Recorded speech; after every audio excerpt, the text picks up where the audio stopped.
Salut tout le monde! Juste avant de commencer la vidéo, j'ai créé un nouveau compte Instagram parce que mon ancien s'est fait shadowban. Donc du coup, avant de commencer la vidéo, vous vous abonnez à mon Instagram.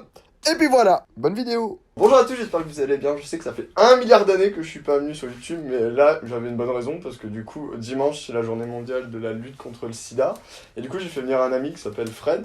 Bonjour à tous et à toutes, donc moi c'est Fred, donc j'ai 38 ans, ouais c'est ça, j'ai 38 ans. Je suis séropositif et je suis militant dans la lutte contre le VIH-Sida, entre autres volontaire chez Aide, je travaille pour Paris sans Sida et j'ai aussi un blog, bon, on va parler de tout ça. Bah oui.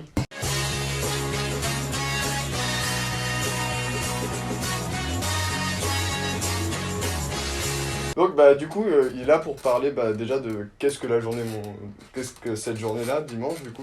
En fait le 1er décembre, je crois que ça fait 20-25 ans, c'est la journée mondiale de lutte contre le sida, donc c'est à la fois pour rendre hommage donc, aux personnes qui sont décédées donc, du sida dans les années 80, 90, 2000, il y en a encore aujourd'hui très peu mais ça existe encore, et aussi pour faire de la mobilisation, de la visibilité sur la lutte contre le VIH, les personnes vivant avec le VIH, la prévention, la PrEP, plein de choses en fait. Et c'est quoi aussi aujourd'hui le VIH en 2019, parce qu'il y a plein de fausses idées, il y a plein de représentations autour du VIH qui sont à déconstruire. Voilà. Nous, le thème de la vidéo de ce soir, c'était la sérophobie du coup. Ouais. Parce que sur tes réseaux sociaux, c'est ça dont tu parles le plus en tout cas.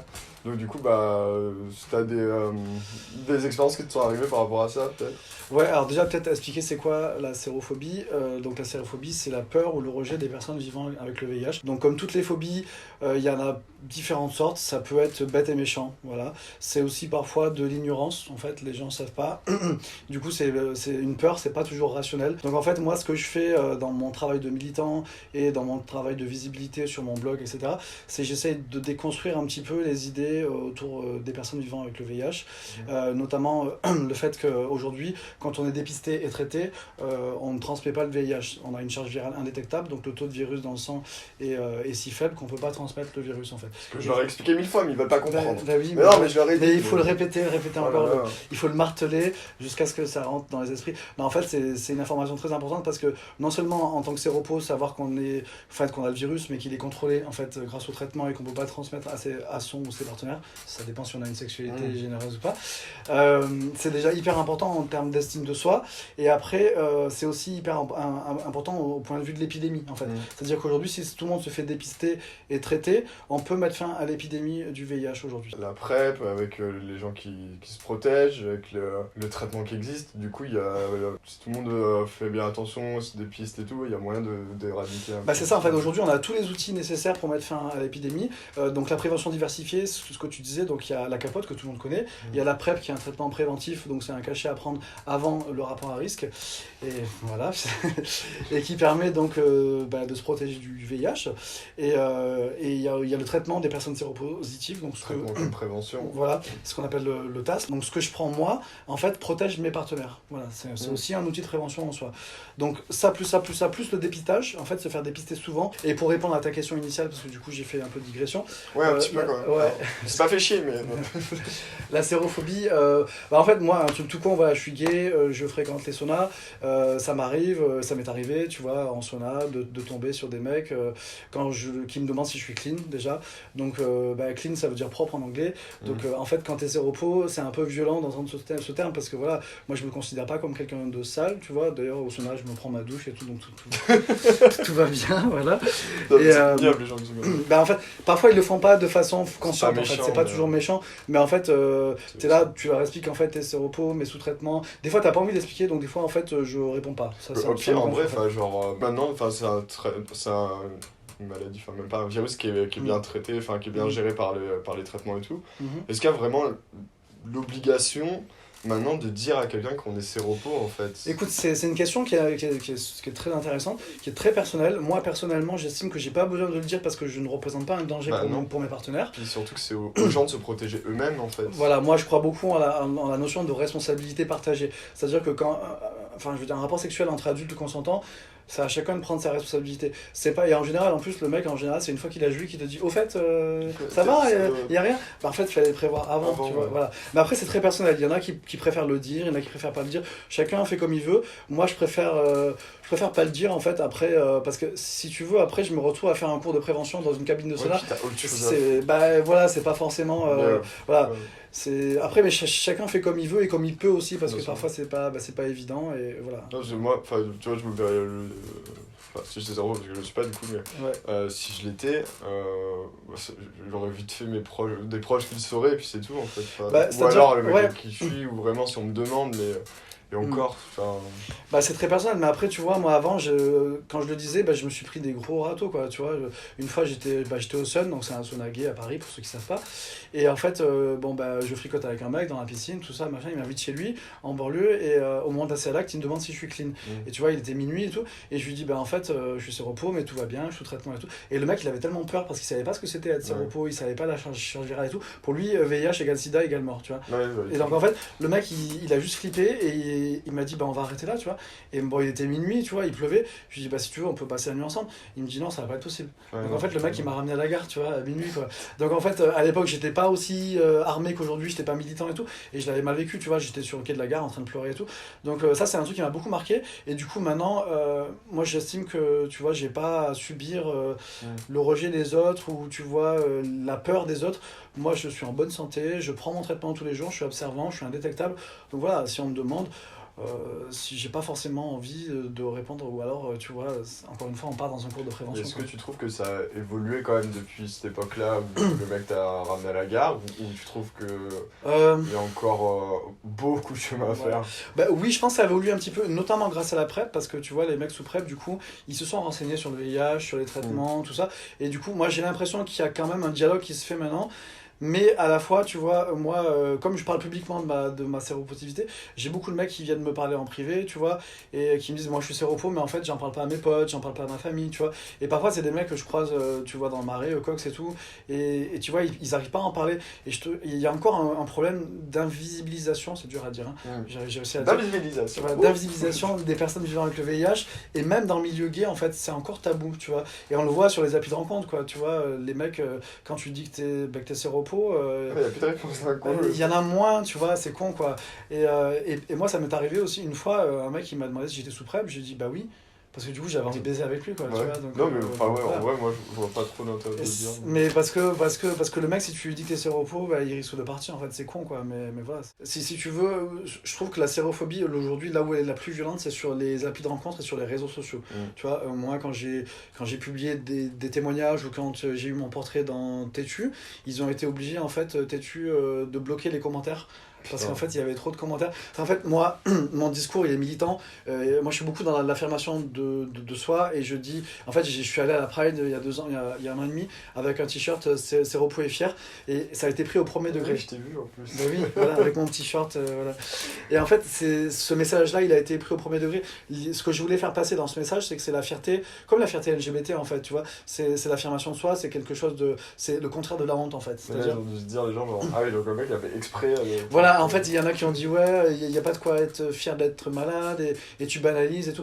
Et au contraire, je banalise pas. Je dis que, tu vois, aujourd'hui, quand on est dépisté et traité, on peut vivre bien avec. Et du coup, c'est plutôt un message positif pour dire aux gens, allez vous faire dépister, en fait. Et si le test est positif, faites-vous traiter, et ça va aller, en fait. Parce qu'on a la chance de vivre en France, où on a accès au traitement, où tout est remboursé, etc. Et puis, Donc, faut le vrai, faire, quoi. en plus, le traitement, il est plutôt bien supporté par tout le monde. Enfin, genre... Ouais, on supporte bien. aujourd'hui, ouais, après, c'est sûr que ceux qui ont été diagnostiqués dans les années 80-90, c'est autre chose parce que malheureusement. Ah oui, mais c'était pas. Voilà, en fait, il y a un avant et un après en fait. trithérapie, voilà. Mais aujourd'hui, la nouvelle génération, on a quand même accès à des traitements où les effets indésirables sont quand même moins importants, quoi. Ça fait une belle avancée, quoi, tu vois. Bah, en fait, ce qui est cool, c'est de le savoir, en fait, parce que ce qui est pas cool, c'est aujourd'hui en France, on estime qu'il y a 25 000 personnes qui sont séropos qui ne savent pas, et du coup, non seulement c'est pas bon pour leur santé, parce que du coup, le virus, il est en train de se développer dans ton système, il est en train de détruire tes petits soldats, donc les défenses immunitaires, et en plus, tu transmets sans savoir le virus à d'autres personnes, parce que du coup, t'es pas sous traitement. Et aujourd'hui, l'épidémie, elle perdure en raison de cette épidémie non diagnostiquée, en fait. Bah, en parlant de ça, Ouais. Qu'est-ce qui va sortir? Il m'avait donné ça une fois chez Eds. Ah oui, les autotests. Bah ouais. Ouais, bah c'est un moyen supplémentaire de se faire dépister. En fait, ça, vous pouvez l'acheter en pharmacie Bah, et faire votre test. même si vous voyez des stands Ou dans Eds, les machin, assos, ouais. exactement. En fait, aujourd'hui, il y a plein de façons de se faire dépister. Donc, comme disait Andrew, bah, autotest, voilà. Les assos, faire un dépistage rapide, aller dans un centre gratuit. Si vous habitez à Paris ou dans les Alpes-Maritimes, en fait, là, il y a un test en ce moment qu'on fait avec Paris Sans Sida et Nice. C'est dépistage gratuit et sans ordonnance dans tous les laboratoires. Donc, Non, en c'est fait, grave cool. bah ouais, Vraiment parce que, pas de ça. ouais, parce que par exemple à Paris, il y a 170 labos et tu vois, ça t'évite de faire 2 heures de queue au CJ et tout. Tu vas au labo qui est en bas de chez toi et puis tu fais ton test. Et tu vas au labo en bas de chez toi, tu fais ton test, c'est gratuit, sans ordonnance, sans rendez-vous. Et en fait, tout ça, c'est pour inciter les gens à se faire dépister souvent et pour que ça devienne un réflexe en fait. Comme quand tu vas à la pharmacie acheter du Doliprane, bah, tu fais ton test en fait. Et quand tu es multipartenaire, c'est tous les 3 mois qu'il faut faire le Je test. crois qu'il y en a, ils ont besoin qu'on les prenne par la main. Allez, on y va, monsieur, on va se faire son test. Ouais, bah ouais, mais c'est comme ça. Puis mais au moins bon. le faire une fois par an, ça serait bien. Quoi. Ouais, parce qu'en fait, aujourd'hui, les gens qui se font dépister VIH, enfin, positifs au VIH, il y a 29% qui sont dépistés en stade sida. Donc ça veut dire ça fait des années qu'ils sont séropos. Et c'est leur premier test, tu vois. Putain. Donc en fait, c'est pas bon ça. Il faut que ça devienne un réflexe. Si t'as plusieurs partenaires, c'est tous les 3 mois. Et Mais non, puis, mais les engueule pas. Enfin... Ben non, mais je vous dis gentiment, hein. Bah, du coup, t'as un site, toi, alors. Ouais, Un blog. ouais, j'ai un blog tout à fait qui s'appelle Fred Colby. Donc vous tapez dans Google Fred Colby, vous allez tomber dessus. Et en fait, ce blog, je l'ai lancé pendant l'été 2018 parce que, en fait, suite à mes témoignages, j'avais beaucoup de gens qui me posaient des questions, etc. Et tout. Et je me suis dit, bah, tu vois, plutôt que de répéter tout le temps les mêmes trucs, bah, je vais le mettre dans un blog à moi et ce sera mon histoire à moi. Et voilà, et du coup, le blog, il a vite démarré fort, en fait, ça a bien marché, donc c'est Sur cool. ton Twitter, là, t'avais fait de très bonne com. Hein. Ouais, bah, il faut, hein, écoute. Ça a bien marché. Hein. Non, mais après, j'ai eu des bons feedbacks et puis surtout, j'ai l'impression que ça parle à la fois aux séronégatifs et aux séropos parce que les séropos, ils me disent merci parce que du coup, ça fait du bien d'avoir quelqu'un qui donne cette image un peu positive et tout. Ça, en fait, on sort un peu de ces images toujours, tu vois, du séropo qui va mal, qui souffre, qui est triste, c'est toujours un truc un peu anxiogène et tout. En fait, voilà, je pense qu'on n'a pas l'habitude d'entendre des séropos qui vont bien et du coup, voilà, moi j'essaie de faire passer ce message-là. Et les séronégatifs, eux, ils me posent plein de questions en fait, tu vois, sur la PrEP, Je sur sens le VIH. maladroit, mais c'est. Ouais, parce qu'ils connaissent pas trop, en général, les gens. Non, en fait, même si c'est maladroit, c'est jamais malveillant. En fait, c'est toujours bravo pour ce que tu fais. Et du coup, j'ai des questions et tout. Et du coup, moi, ça me dérange pas en fait parce que Tu vas lancer ta chaîne YouTube. Non, Allez. non, je crois pas. C'est pas prévu. Non. Bah, je mettrai en lien quelques articles. Bah, ton site et quelques articles que j'aime bien en plus en dessous. Ouais. Et j'ai aussi fait un autre site qui s'appelle Parcours Positif, qui est moins connu. Mais en fait, Parcours Positif, c'est là pour le coup, c'est vraiment destiné aux personnes qui viennent de découvrir leur séropositivité. Et toujours pareil, tu vois, plutôt que d'aller dans Google, taper sida et tomber sur des images complètement déprimantes et anxiogènes, voilà, de Kaposi et compagnie. En fait, mon site, c'est juste pour leur dire, voilà, c'est quoi le VIH en 2019. Mais là, c'est plus vraiment, tu vois, scientifique, sur les traitements, tout ça. Et c'est aussi un portail vers plein d'assos, tu vois, comme Aide, Sida Info Service avec son traitement, tous ces assos de terrain qui font un super travail. J'ai regroupé tout ça dans mon site Parcours Positif. Et c'est aussi parce qu'à force qu'on me pose tout le temps les mêmes questions, je me suis dit, je vais tout regrouper sur... en fait. Ouais, c'est un peu ça. Comme Voilà. ça, si tu te poses une question, il y a déjà la réponse. Exactement. Donc si vous avez des questions vraiment spécifiques sur les traitements et tout, Parcours Positif, Google, voilà, comme ça. Puis après, il y a d'autres manières de prévention qui sont... En fait, moi, je travaille aussi pour une asso qui s'appelle Vers Paris Sans Sida, et on a lancé en fait un personnage qui s'appelle Dr Naked. Donc Naked en anglais, ça veut dire nu. Donc comme son nom l'indique, voilà. En fait, il a souvent chaud, donc du coup, il met rien sous sa blouse. Ah oui. Voilà, oui. Ça attire personne. C'est ça. Et en fait, ce personnage-là est joué par Armando Santos, qui est un mec adorable, qui prête son image gratuitement pour ce docteur. Dans la vie, il travaille dans l'immobilier, donc rien à voir, il est pas médecin. Et en fait, qu'est-ce qu'on fait avec ce médecin? On fait de la prévention, mais de façon un peu détournée, un peu rigolote, tu vois. On fait des vidéos, des photos, tout ça.